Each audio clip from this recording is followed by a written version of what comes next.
ये शायद वो जुड़ गई आपके साथ, ऐसा हो सकता है। अफसोस की बात है। अच्छा ये बताइए कि मणिपुर भी एक बहुत सेंसिटिव सब्जेक्ट है जी।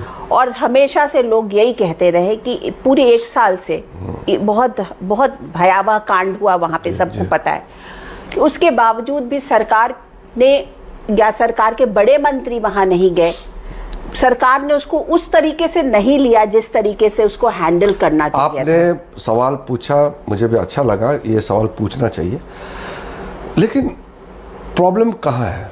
प्रॉब्लम लोगों का समझ में है। एक हाई कोर्ट का ऑर्डर आते हैं और सरकार को कहते हैं कि आप 3 महीने में कंसीडर कीजिए, शेड्यूल ट्राइब ये पर्टिकुलर समुदाय को देना चाहिए करके। ये जुडिशरी का काम नहीं एक्चुअली, ये तो पॉलिसी मैटर है। फिर भी चलो हाई कोर्ट ने कह दिया और रातों रात आग लग गया और भयंकर नस्ल हमला हुआ एक दूसरे का आपस में और वायलेंस शुरू हो गया। तुरंत MOS होम वहाँ गए मणिपुर में, 21 दिन कंटिन्यूस वहाँ रहा। फिर उसके कुछ समय बाद में गृह मंत्री गई, 4 दिन रहा और गृह मंत्री ने अपील किया ये जो हो रहे हैं गलत हो रहे हैं, आप आ जाइए, टेबल में आइए, बात करते हैं, मिलते हैं। पीस कमेटी बनाया, रिफ्यूज़ कर दिया वो लोग ने, बोलते हम पीस कमेटी में नहीं जाएंगे। अब गृह मंत्री जी की बात नहीं सुनेंगे, प्रधानमंत्री जी की बात नहीं सुनेंगे, फिर आप कहेंगे कि शांति लाओ। तो शांति लेने के लिए तो अमित शाह गए थे ना मणिपुर। तो वहाँ जो गृह मंत्री जी ने जब प्रपोजल सामने रखा तो उसको समर्थन क्यों नहीं किया? साथ साथ गृह मंत्री जी ने सब गुटों को कहा कि आपका हथियार डालो, हथियार सरेंडर करो, शांति से ही बात हो सकते हैं, बंदूक के नोक से बात नहीं हो सकते। तो गड़बड़ बहुत जगह में हुए हैं।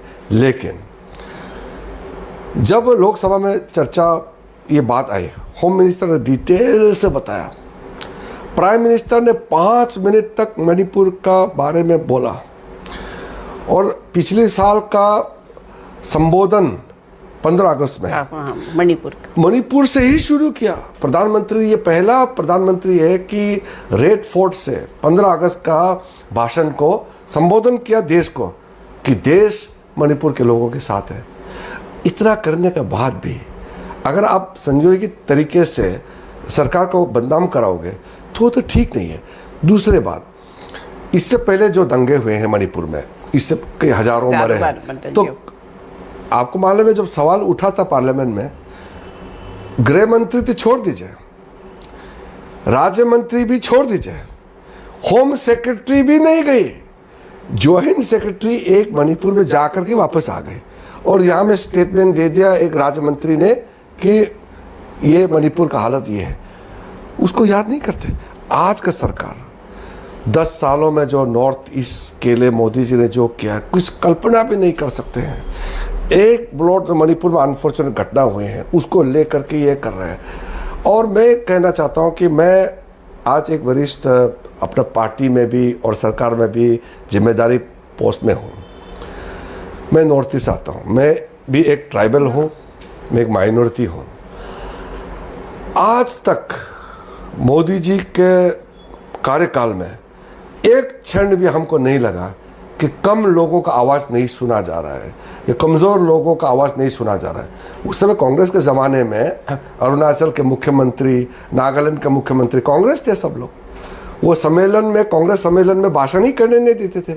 2 मिनट बोलते, अरे चुप करो, बंद करो, तुम छोटा स्टेट का चीफ मिनिस्टर है, कम बोलो, ऐसा इंसल्ट करते थे। आज मोदी जी जितना क्या कभी आप भी तो कांग्रेस में, मैं कांग्रेस में नहीं थे, वो गलत फहमी है। तो जो उत्तर प्रदेश का सीएम को बोलने का मौका देते हैं, उत्तर अरुणाचल का मुख्यमंत्री को भी बोलने का मौका देते हैं बीजेपी का सम्मेलन में। फर्क है जी। नॉर्थ ईस्ट को दिल से जोड़ा है मोदी जी ने। और ये जो लोग बदनाम कर रहे हैं ना मणिपुर का, नॉर्थ ईस्ट के बारे में जो ABC मालूम नहीं है, वो इकोसिस्टम के तहत काम करके बदनाम करने का कोशिश कर रहे हैं। आपको लगता है क्या कि आपकी सरकार के ऊपर सोशल मीडिया का बहुत प्रेशर रहता है? सोशल मीडिया का प्रेशर नहीं है, सोशल